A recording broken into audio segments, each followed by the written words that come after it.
আল্লাহ তাআলা আপনাকে জান্নাতের অধিবাসী বানাবেন। আল্লাহর রাসূল বলেন ঈমানের বদলতে জান্নাত, বলেন সুবহানাল্লাহ। আল্লাহ পাকের নিয়ামতের মধ্যে আমরা 24টা ঘন্টায় আমরা নিমজ্জিত আছি।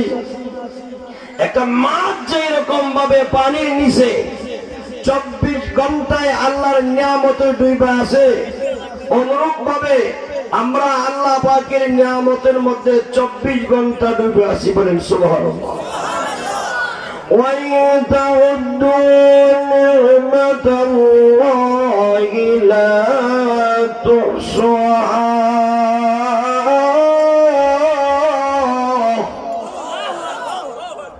আল্লাহ পাকের নিয়ামত যদি আমরা গণনা করতে শুরু করি, কিন্তু আল্লাহ পাকের নিয়ামত গণনা করে কেউ শেষ করতে পারবে না। আল্লাহ পাকের অসংখ্য অগণিত আল্লাহ আমাদেরকে নিয়ামত দান করেছেন। तमाम পৃথিবীর মানুষ যদি আল্লাহ পাকের নিয়ামত গণনা করে, আল্লাহ পাকের নিয়ামত লিখতে শুরু করে, গাইতে শুরু করে, কিন্তু আল্লাহ পাকের নিয়ামত লেখে, আল্লাহ পাকের নিয়ামত গেয়ে, আল্লাহ পাকের নিয়ামত গণনা করে কেউ শেষ করতে পারবে না। যেহেতু আল্লাহ রাব্বুল আলামিন আমাদের দেহের মধ্যে কতগুলো নিয়ামত দান করেছেন, যে নিয়ামত গুলো একটা যদি আমাদের কাছ থেকে চলে যায়, আমরা কিয়ামত পর্যন্ত, মরণ আগ পর্যন্ত আফসোস এবং হতাশার কারণ হয়ে যাবে।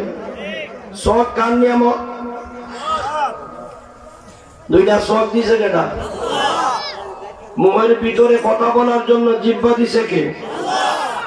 চেহারাটার সৌন্দর্যের জন্য দুইটা রাঙ্গা টুট দিছে কে? অনেকের দুইটা চোখ আছে, চোখের পাওয়ার নাই, দৃষ্টি শক্তি দিবার মালিককে। এই দৃষ্টি শক্তি যদি লোপ পাওয়া যায়, তাম পৃথিবীর চিকিৎসক একসাথে পয়সা আপনার দৃষ্টি শক্তি ফিরিয়ে দিতে পারবে? পারবেনি। এই জন্য আল্লাহ কোরআনে হাকিমে বলেছেন, ألم نجعل له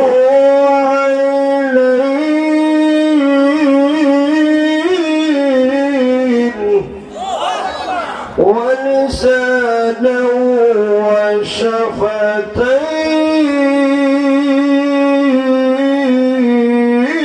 وشفتين। الله رب العالمين أحكم الحاكمين বলেন ألم نجعل له عينين। হে বান্দা বান্দি, আমি কি তোকে আমার নিয়ামত স্বরূপ দুইটা চোখ দেই নাই? দুইটা চোখ মহান আল্লাহ রাব্বুল আলামিন দিয়েছেন না দেই নাই? এই চোখের নিয়ামত আদায় হবে যদি এই চোখ দিয়া যদি ভালো জিনিসের দিকে দৃষ্টি করেন, হারাম জিনিস থেকে নিজের শখকে হেফাজত করেন, বেগানা নারী থেকে, বেগানা নারীর লেন্ডা উলঙ্গ ছবি দেখার থেকে যদি আপনার শখকে হেফাজত করে, এই শখ দিয়া যদি আল্লাহ পাকের 30 কালাম তিলাওয়াত করতে পারেন, শখের নিয়ামত আদায় হয়ে যাবে নিঃসন্দেহে, ঠিক না বেঠি? শখ দিয়া নজর করা, নজর করলে বাড়ানোর দিকে নজর করা, মন্দ এবং খারাপ কাজ থেকে, খারাপ দৃষ্টি থেকে নিজের চোখকে ফিরে রাখা। কারণ রাসূল বলেছেন জিনার আইনে আন নজর, ঠিক না বেঠি? নজরের মাধ্যমে সবচেয়ে বড় জিনা হয়ে যায়, গুনাহ হয়ে যায়। নজরকে হেফাজত করো। আমরা দেশের কিছু লোক আছে, হুজুর চোখ রাখার জায়গা নাই। চোখ রাখার ডাইনে চাইল, ডাইনে চাইল বিড়ি, বামে চাইল বিড়ি, সামনে চাইল বিড়ি, পাশে চাইল, ওপরের দিকে তাকাইল, চোখ লাগার জায়গা নাই।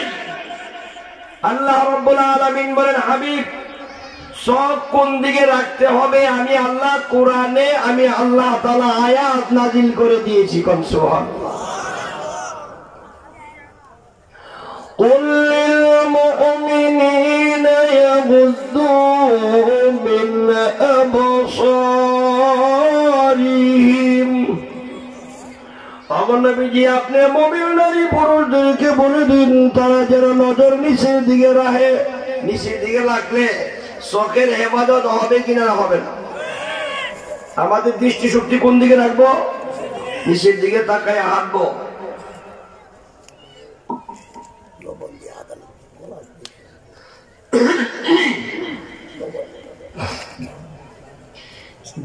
শক্তির নিচের দিকে রাখা, জিকিরের সাথে চলা, আল্লাহ পাকের জিকির, আল্লাহ পাকের স্মরণ দিলের মধ্যে রাখা, ঠিক না বেটি? আল্লাহ রাব্বুল আলামিন আমাদেরকে দুনিয়াতে যদি মানুষ না বানাইয়া অন্য কোন হাইওয়ান জন্তু জানোয়ার বানায় দিত, তিনি পারতেন না? বড় জঙ্গলের বড় বড় বৃক্ষরাজি, ঘাস, পশু পাখি বানাইতেন, নদী নালা বানাই আল্লাহর অন্য মাখলুক বানাই দিতেন। আল্লাহর বিরুদ্ধে কেউ আন্দোলন সংগ্রাম করতে পারত? হাতি এত বড় মোটা তাজা জানোয়ার, হাতির উপরে সোয়ার হয় ছোট্ট একটা বাচ্চা, ঠিক না বেটি? হাতি বলে রে বনি আদম, তোরে আল্লাহ ইজ্জত আর সম্মান দিয়া বানাইছে, তোর ইজ্জতের তুলনা আমরা কিছুই না, ঠিক না বেটি? এই জন্য আমি এত বড় বিশাল বড় জানোয়ার হাতি, আমার আবার হয় প্রতিদিন কমপক্ষে অর্ধ টন বা 1 টন, ঠিক না বেটি? আমার উপরে ওইটা তুই আমারে যেমনে মনে যেমনে সালাদ জানাস, শুধু একমাত্র তোরে আল্লাহ ইজ্জত সম্মান দিয়া বানাইছে তোর জন্য, আমাকে বানাইছে তোর হিকমতের জন্য, ঠিক না বেটি?